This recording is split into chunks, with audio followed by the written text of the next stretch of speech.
বিসমিল্লাহ রহমান রহিম রাবিদুদ্দিন। আমার আলোচনার বিষয় হলো মুমুস্তফা তবাকারী। তব অর্থ হলো অনুশোচনা, অনুতাপ, প্রত্যাবর্তন, ক্ষমা। মানুষ সাধারণ অপরাধ প্রবণ কোনো না কোনোভাবে সেই অপরাধের সাথে জড়িয়ে পড়ে।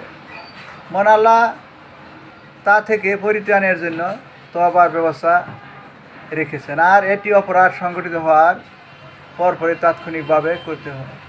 অথচ কতিপয় লোক ইচ্ছামাফিক গোটা জিন্দিগি অন্যায় করতে যাপন করে মৃত্যুর পূর্ব মুহূর্তে তওবা করে, কিন্তু তাদের এই তওবা গ্রহণযোগ্য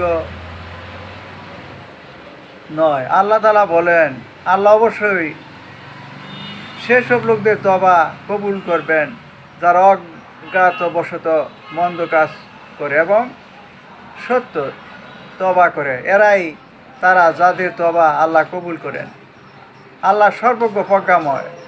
তওবা তাদের জন্য নয় যারা আজীবন মন্দ কাজ করে, অবশেষে তাদের কাছে মৃত্যু উপস্থিত হলে সে বলে আমি এখন তওবা করছি, এবং তাদের জন্য নয় যাদের মৃত্যু হয় কাফের অবস্থায়। এদের জন্য আমরা মর্মন্তুদ শাস্তির ব্যবস্থা করেছি। আল নিসা।